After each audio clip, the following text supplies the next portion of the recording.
Hello and welcome to the Evening News for today, Thursday, June 5, 2014. I'm Avinash Ramzan. Thanks for joining us. In the headlines, McLean bobs and weaves at Rodney COI hearing, says GDF did not probe damning allegations against it. Fire destroys industry house. Gunman robs Susdyke post office. Murder-suicide rocks Sisters Village. Labourer remanded for Lima Sands killing. And Guyana gets $21 million World Bank loan to tackle flooding and education development. Now for the news in detail. A family of 8 is now counting their losses after a fire, suspected to be electrical in nature, destroyed the top flat of their industry home. The details in this report. An Industry East Coast Demerara family is counting their losses and their blessings after a fire broke out in the upper flat of their 3-bedroom house earlier today. At the time of the fire, the youngest member of the family was asleep but was successfully rescued by his father. The fire started sometime around 11:30 hours this morning in one of the bedrooms. The family occupied the top flat of the 2-story building and operates a supermarket in the bottom flat. News reaching the Evening News revealed that the owner, Nitesh Sinarayan, and his wife Melissa were in the lower flat. After noticing the smoke, Sinarayan ran upstairs and grabbed his son and took him to a safe place. At the scene, one man told this newscast that the fire service took a while to arrive, and when they did, they had to tap into a water source, which took some time. The couple was, however, too distraught to speak to the media, but a relative, Amir Prasad, related that after he saw the smoke, he ran to save the infant, but the father had already taken the child. Prasad noted that he returned to the lower flat where they managed to salvage some of the goods while the others were destroyed by water. Fire officials are continuing their investigations into the fire and are still to determine the cause of the blaze. For the Evening News, Shania Singh. At approximately 11 hours today, 2 gunmen entered the Susdyke post office and carted off with an undisclosed sum of cash. They carried out the act after holding employees and persons who were there conducting their business at the time at gunpoint. Residents told this newscast that they heard a loud banging and later saw 2 men exiting the post office, hiding their weapons. The men then joined a heavily tinted blue car which was waiting for them. The Evening News understands that the car has been in the area for the past 2 days, traversing in the very vicinity. It was also stated that the former employee of the post office was in the building at the time of the robbery. He was arrested and is in police custody assisting with investigation. Retired Major General Norman McLean took to the stand today to testify before the Walter Rodney Commission of Inquiry. He told them that he did not know or show any significant interest in probing the involvement of Gregory Smith in the death of the historian or the allegations against the Guyana Defence Force, which he headed at the time. I'm suggesting to you, sir, Major General, beg your pardon, that you deliberately turned a blind eye to this investigation and to the goings-on.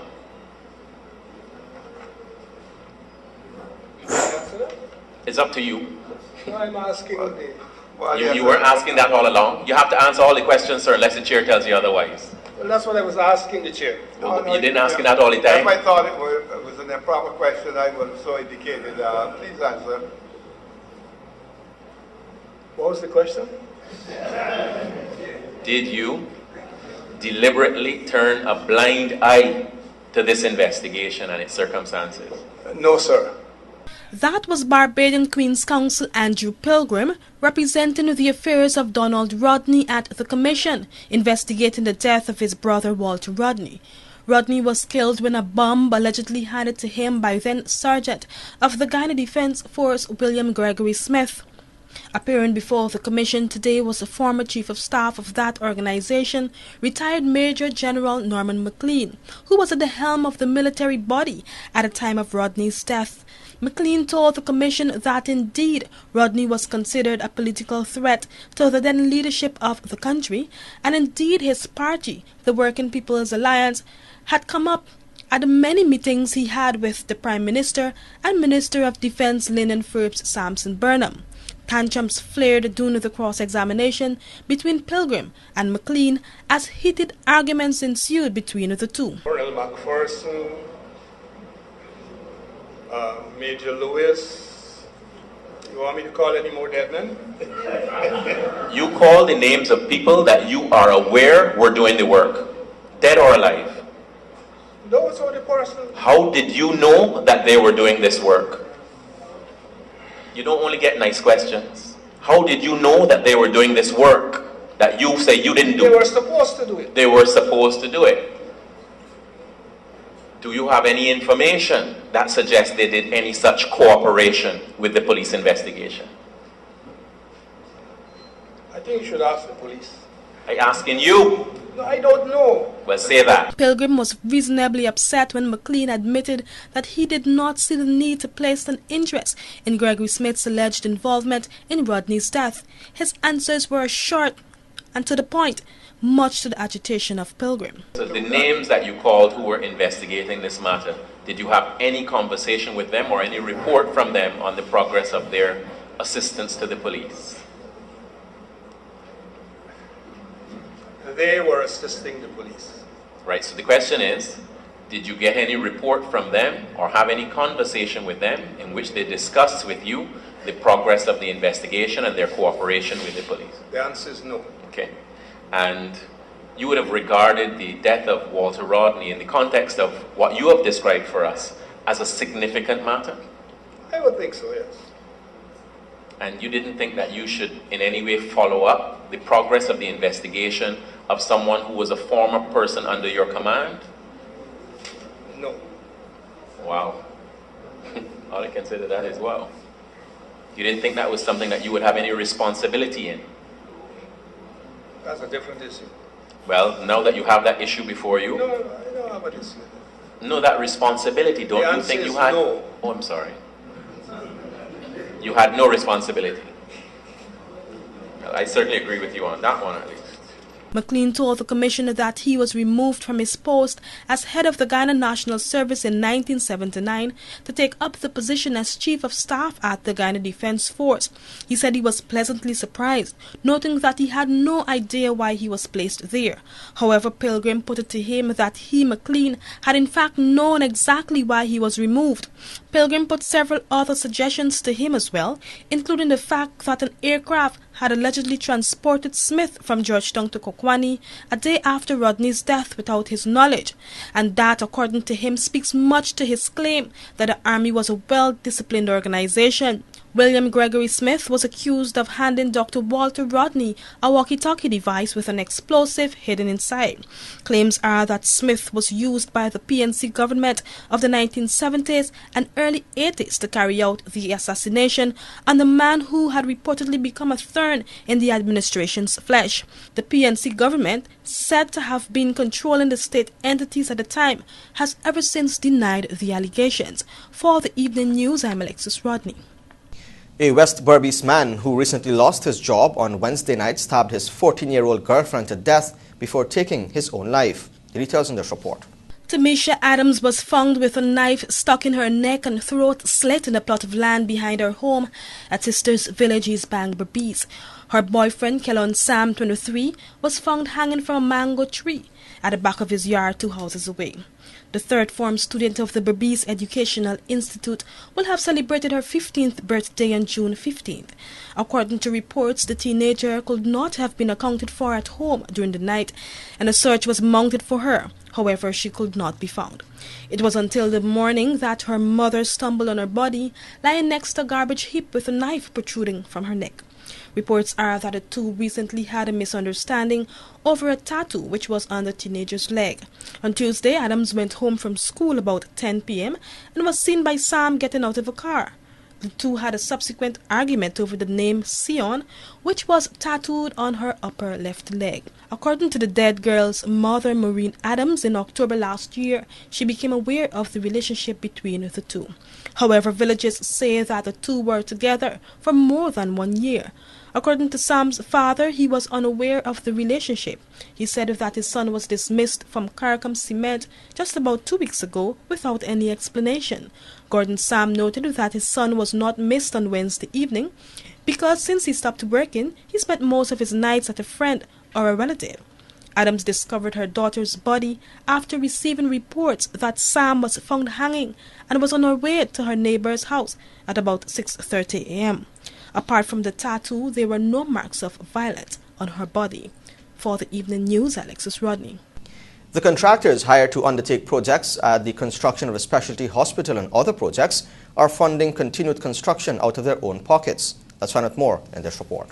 With the opposition parties disapproving of funds for the specialty hospital and the expansion of the Cheddi Jagan International Airport, contractors are now funding the projects out of their own finances. This is according to Cabinet Secretary Dr. Roger Luncheon, who noted that despite the budget disapprovals, the contractors have contractual obligations and are cognizant of those obligations. Funding for this project was approved 2012 on the basis of the approval of funding and its provision. Binding contractual engagements were made. The specialty hospital, the Cheddi Jagan Airport Extension Project.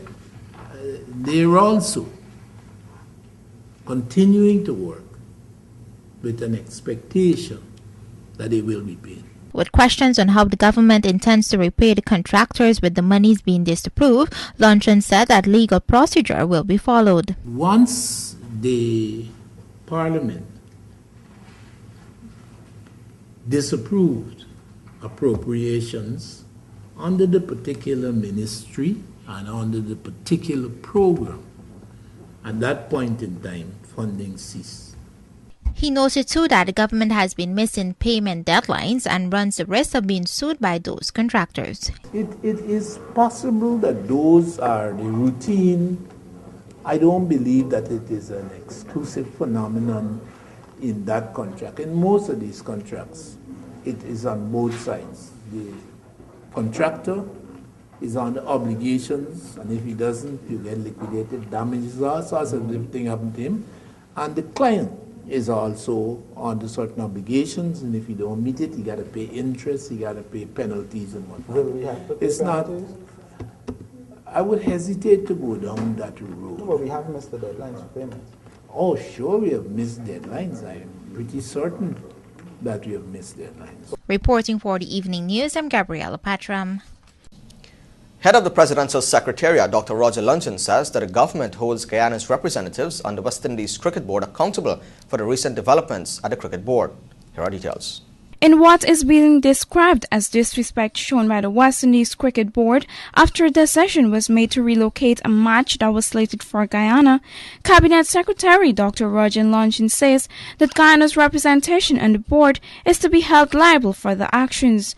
One would have to read their silence on this matter, their failure to communicate where exactly did they stand on this matter as indicative of their, as I put it in my opening statement, their connivance with the other directors from other CARICOM jurisdictions in putting Guyana and the game, the third test, I think it is, removing it from Guyana to Barbados. Who are these Guyanese directors?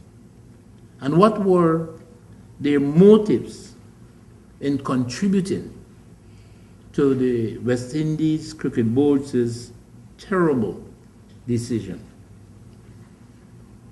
Is their silence,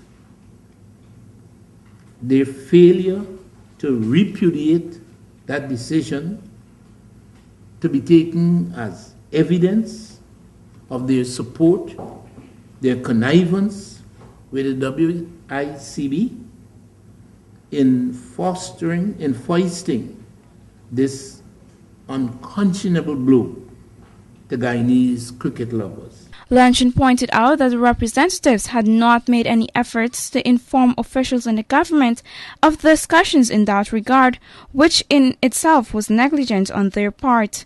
We haven't heard from the Guyanese directors much about their own specific reactions to the decision that their fellow directors made.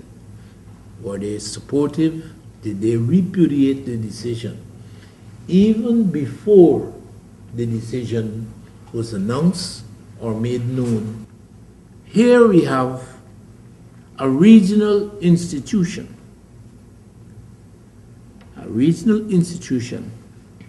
that insensitively acts in this indecent, high-handed, and reckless fashion, issuing ultimatum to a regional government.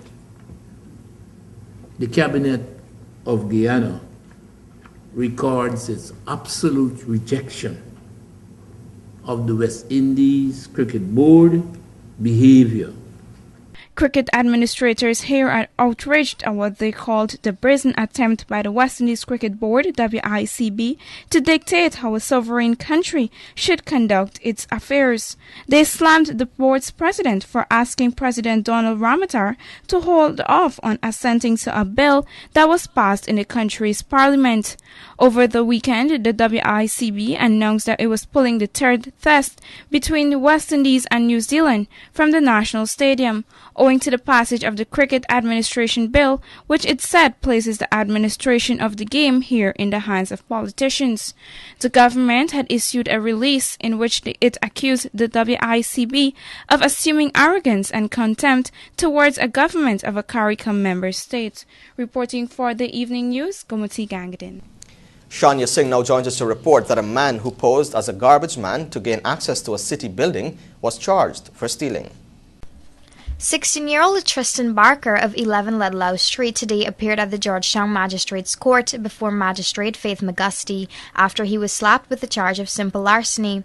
The charge alleges that on Wednesday, June 4, 2014, at Robb Street, he stole one handbag worth $12,000, which contained inside a cellular phone worth $5,000 and $20,800 in cash, amounting to a total of $33,000, property of Tiffany Gilbert. The defendant pleaded guilty to the charges and told the court that on the day in question, he went to visit his grandmother at Demerara Mutual when he saw a handbag on the table, and since no one was around, he decided to take it. However, the complainant told the court that the accused posed as a garbage man to gain access into the said building. The magistrate refused bail to the accused and remanded him to prison until June 23, 2014, where he will reappear at the Georgetown Magistrates Court for a probation report. For the Evening News, Shania Singh. 5 days after the death of Edward Williams, aged 58, of Lima Sands village on the Essequibo coast, Rabindra Ramnath was remanded to prison until June 18 for the offence of manslaughter. Ramnath made his first appearance today at the Sodhi Magistrates Court before Chief Magistrate Sunil Scars. He was not required to plead to the indictable charge. Standing before a packed courtroom, Rabindra Ramnath, a labourer from Anna Regina, appeared in a blue jeans and white shirt. Prosecuting the matter was Ram Sawak Hemwant, who objected to bail, noting the seriousness of the offence. Investigations revealed that Edward Williams was among a group of men consuming alcohol when an argument ensued, during which he stabbed to his body. He succumbed while receiving medical attention at the Sodhi Hospital. Join us after the break for more news. This is the Evening News on TV.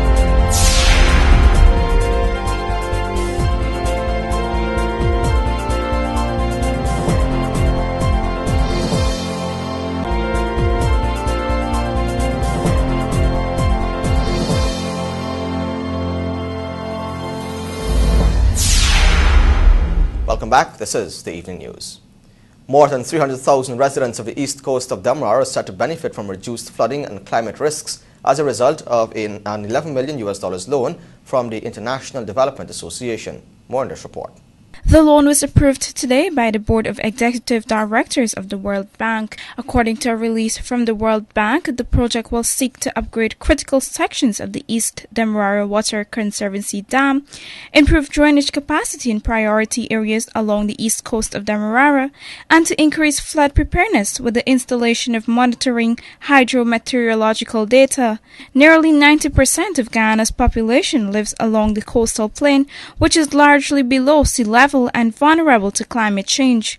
Extreme rainfall in 2005 had resulted in flooding and had resulted in damages of an estimated US $465 million, which was equivalent to 60% of the country's GDP at the time. Many subsistence farmers, small businesses operators, and vendors were affected. Reporting for the Evening News, Gomati Gangadin.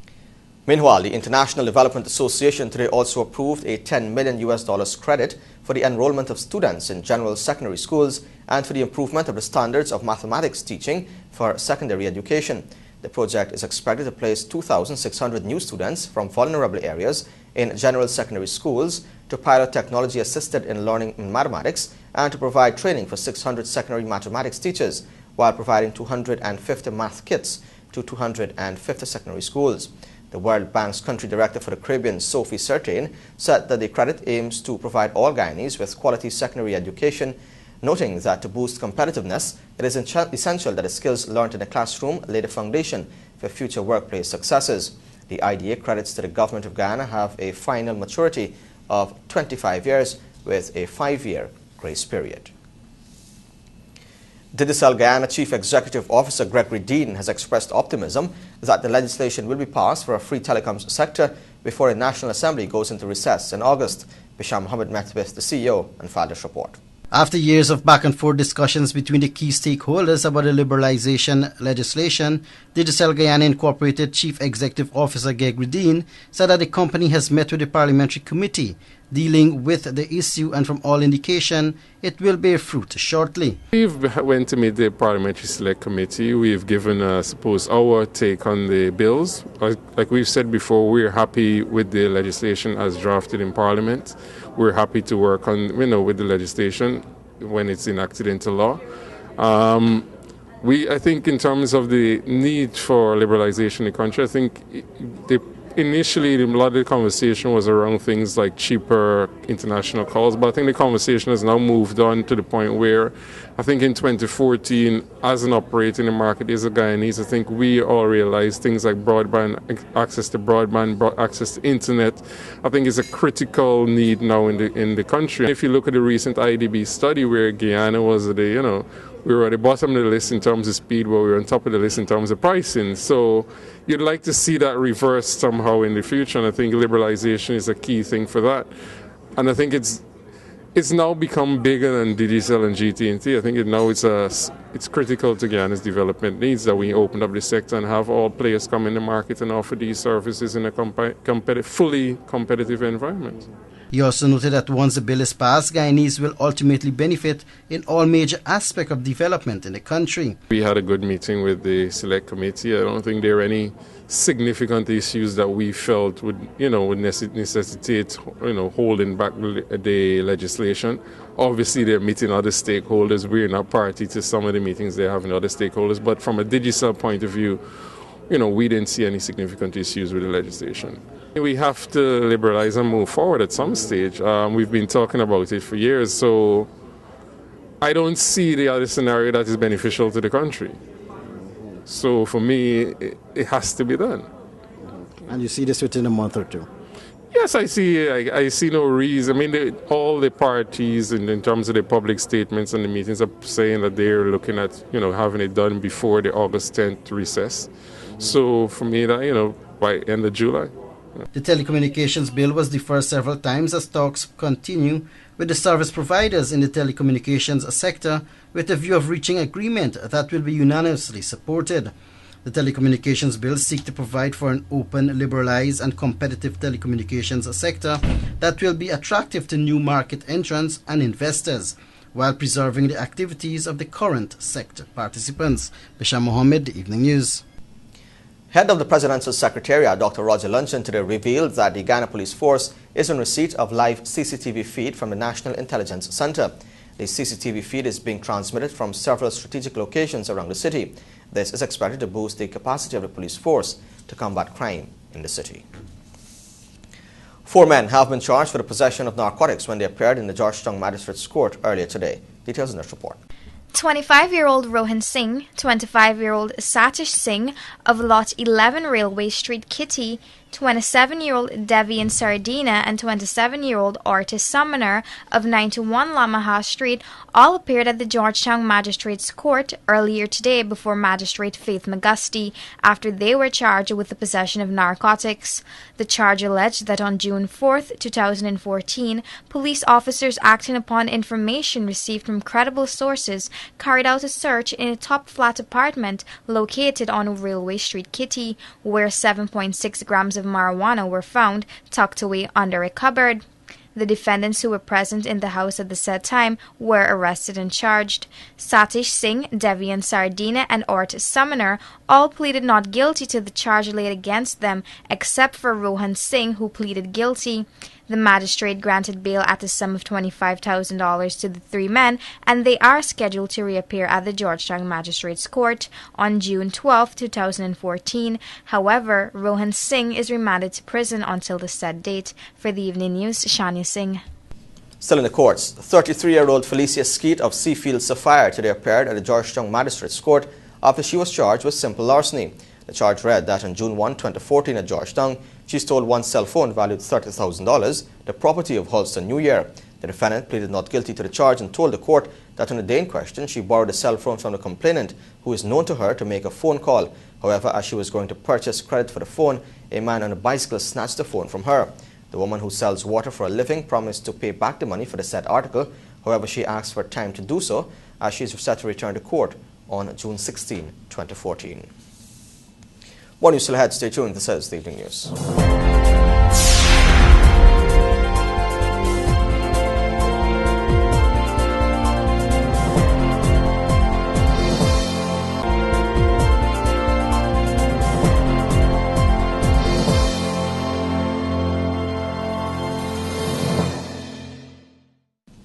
Welcome back. This is the Evening News on TVG.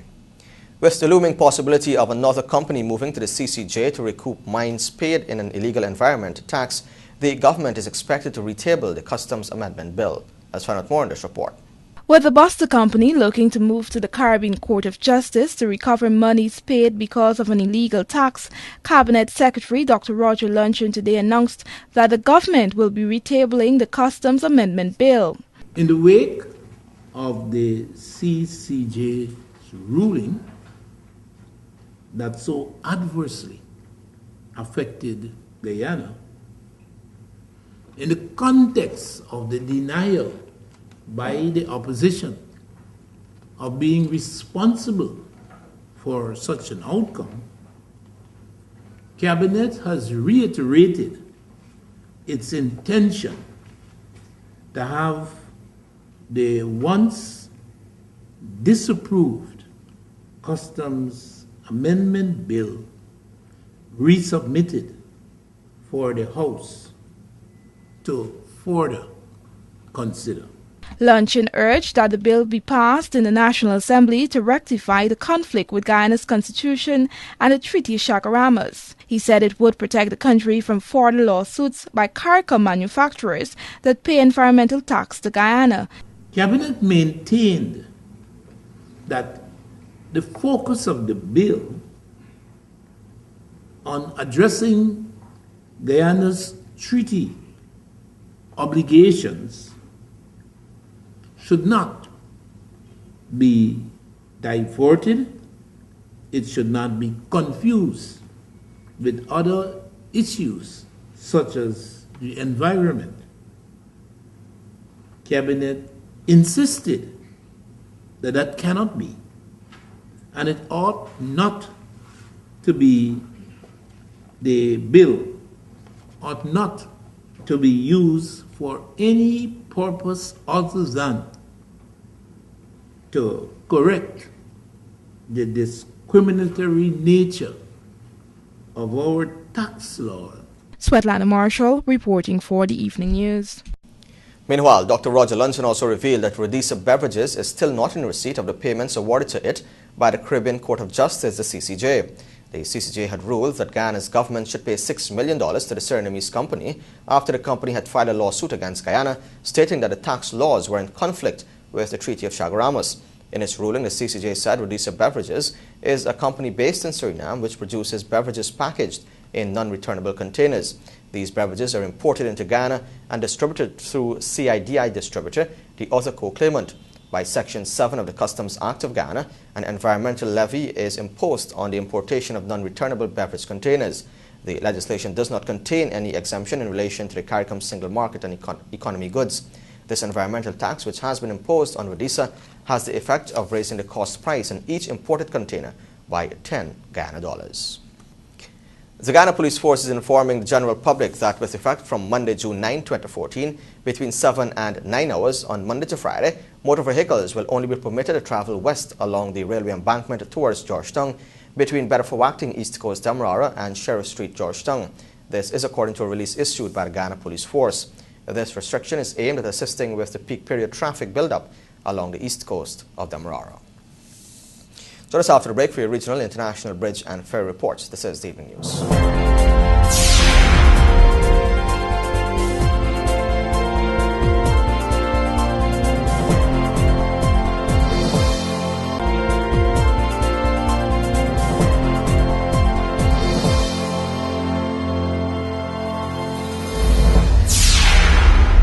Welcome back. This is the Evening News. In the region, the Barbados-based Caribbean Development Research Services, CADRES, is predicting that the main opposition Antigua Labour Party is on track to win the June 12 general elections. CADRES on Wednesday released the findings of its poll in 3 opposition-held constituencies, which is described as the weakest based on the results of the 2009 general elections. CADRES said that it also intends to poll the 3 weakest seats held by the ruling United Progressive Party of Prime Minister Baldwin Spencer. Internationally, suspected Boko Haram militants have launched an attack in a village near the northeastern Nigerian city of Maiduguri, killing about 45 people. Survivors told the BBC that the attackers said they had come to preach, but before opening fire on a crowd that gathered. Meanwhile, residents and officials fear at least 200 people were killed in a wave of attacks earlier this week. Maiduguri and surrounding areas have not suffered many attacks since a state of emergency was imposed a year ago. Nigeria's government has been facing growing pressure both at home and abroad to do more to tackle Boko Haram since militants kidnapped more than 200 schoolgirls in April. The group has waged an increasingly bloody insurgency since 2009 in an attempt to create an Islamic state in Nigeria, and thousands of people have died in their attacks and subsequent security crackdown. In case you just joined us, you're watching the Evening News. We now take a look at your bridge reports. The Demerara Harbour Bridge will be closed on Friday, June 6 at 9 hours 30 for a period of 1.5 hours. And the Berbice River Bridge will be closed on Friday, June 6 at 8 hours 45 for a period of 1.5 hours. And for those of you using the ferry service, the Perique and Supernam ferries will be departing at 10 hours on Friday, June 6. Both ferries are also slated to depart their respective locations at 23 hours on Friday, June 6. Just after a break for sports, sponsored by MacCorp, this is the Evening News.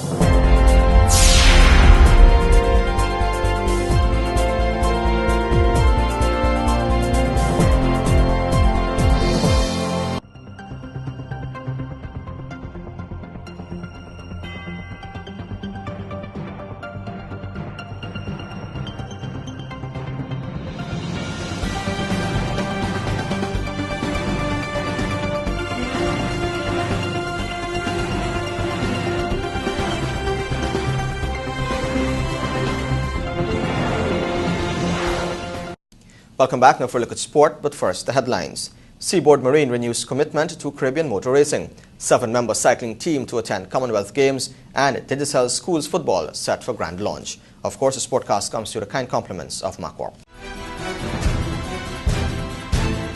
We believe that everything worth building should be built just once.